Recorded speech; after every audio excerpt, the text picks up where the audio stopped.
Alors, l'historique, c'est que ça vient du groupe en fait de salariés qui ont décidé à un moment donné que est-ce qu'il n'y avait pas quelque chose à faire pendant la période de confinement parce que c'était un peu difficile d'accepter que les personnes que nous on a l'habitude d'accueillir d'un coup on les lâche, on ne sait pas ce qu'elles deviennent, on ne sait pas. Ah oui, je crois que en fait la question s'est à peine posée. On a juste dit, voilà, la banque alimentaire est prête à nous soutenir.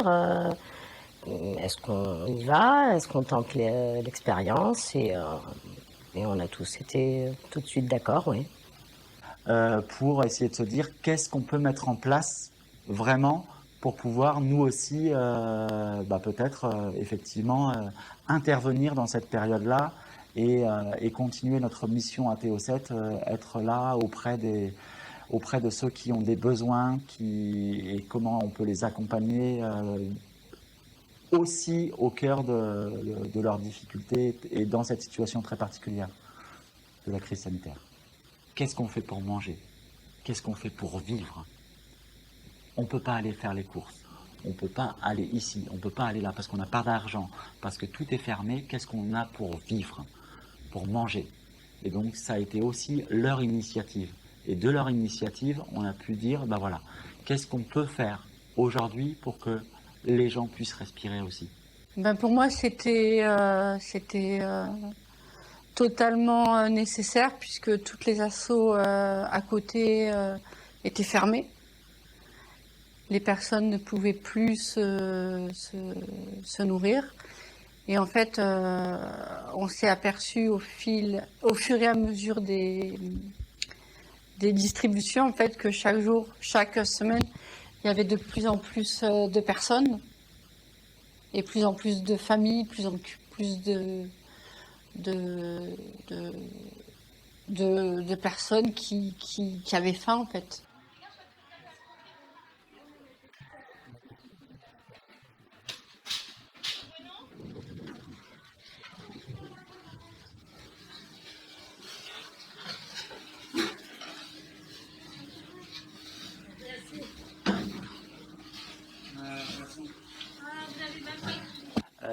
Qu'est-ce qu'on peut construire ensemble? Est-ce qu'on va y arriver? Ça, souvent, souvent, c'était la question. Est-ce qu'on va y arriver? Est-ce qu'on peut le faire? Donc ça, est-ce qu'on a les moyens de le faire? Est-ce qu'on va y arriver? Et se dire, on ne sait pas trop, mais on y va parce qu'il y a ces besoins. Nous, on a une force d'équipe, de salariés investis qui avaient envie de dire, ben oui, on est là aussi et on peut soutenir les gens là où ils en sont. Et malgré nos doutes et malgré nos peurs, parce que c'était un climat très anxiogène aussi, on s'est dit, on y va. Il y avait en même temps, c'est drôle à dire, il y avait en même temps un peu la crainte parce qu'on était en confinement, il fallait avoir les attestations pour sortir, les horaires à respecter. Donc c'était, ça faisait un petit peps. Et nous, on est témoins de ça. On essaie d'accueillir ça, tout en étant des êtres humains, avec leur manque à être, avec leurs difficultés, avec leurs incompréhensions. Ça, c'est difficile. On doit se faire quand même une petite carapace pour accepter de n'être que ce petit maillon de la chaîne et se dire qu'on ne peut pas grand-chose, mais le peu qu'on peut, on essaie de le faire bien. Moi, je sais que personnellement, ça passe par... j'essaie d'avoir beaucoup de considération pour les personnes que j'ai en face de moi. Et après, ce qui me touche, en fait, c'est les discussions qu'on peut avoir au moment où on livre un repas, au moment où on accueille une personne qui en fait, de nous voir et de dire comment ils nous remercient que des personnes qui sont très démunies financièrement, qui nous font un couscous. Enfin, c'est des petits détails, mais c'est des petits détails qui font chaud au cœur. Tiens, je peux te donner.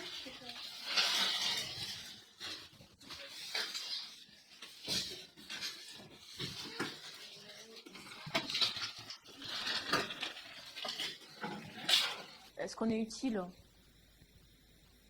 On fait quelque chose, mais c'est pas... c'est utile, mais c'est... Enfin, je sais pas, c'est... À la fois c'est utile, à la fois c'est dérisoire. On a fait ce qu'on avait à faire, quoi.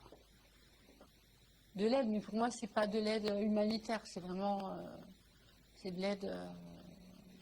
Il y a une crise, on y va en fait. Et moi, ce que j'ai constaté et qui m'a beaucoup ému, c'est vraiment cette solidarité qui a dépassé ses frontières, justement, qui a dépassé les murs des maisons fermées et confinées. Et voilà, et là, c'était le lien sans fil entre nous, entre les gens. Voilà, on est à distance, mais quel lien on peut faire et qu'est-ce qu'on peut faire de concret pour être là, pour être présent et pour que on sente une présence et on sente ensemble une présence. Même s'il y en a qui voyaient personne à part nous, pour des personnes âgées ou des personnes seules. Sans qu'on... Ouais, c'est des beaux moments de partage. Et ouais. Ça avance, c'est plus, je pense que tout le monde fait son retour à sa manière. Les gens disent merci bien sûr et tout, mais là il y en a plein. Par exemple, quand ça a été la fin, là, tout le monde nous a amené des gâteaux. Toutes les semaines, on nous a fait des couscous, des gâteaux. Tout le monde dit merci à sa manière et se montre reconnaissant.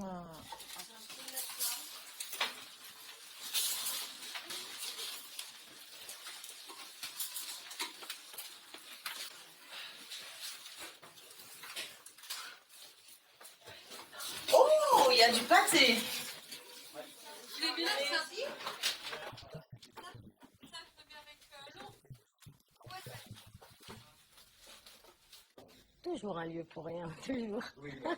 Parce que le lieu pour rien, c'est le lieu de tous les possibles. Et c'est justement cette définition-là qui nous a permis de faire ce qu'on fait aujourd'hui. Donc non, je ne veux pas qu'on soit un lieu pour quelque chose. Oui, évidemment qu'on a été plus utile, plus dans le faire, mais voilà, c'était nécessaire d'abord, et c'est pas ça qui va changer j'espère, notre manière de travailler et notre manière de vivre à Théo7. Non, mais pour répondre, moi j'aime bien l'appeler un lieu pour souffle, voilà, ou un lieu de souffle, un lieu où les gens peuvent souffler un moment.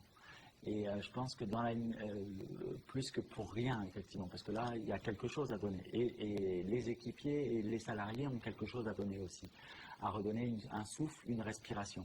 Et je pense que dans ce qu'on a vécu et dans cette période sanitaire particulière, ça a été un moment de souffle et de respiration. Et ce qu'on a pu offrir, c'était un moment de respiration. C'est pas ensemble.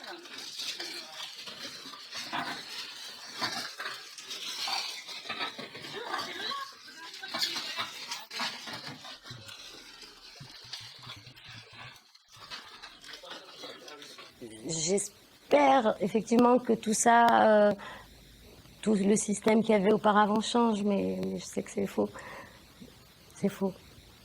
Mais je crois qu'on est fait pour quelque chose et que si on fait le taf, ça vaut la peine, quoi.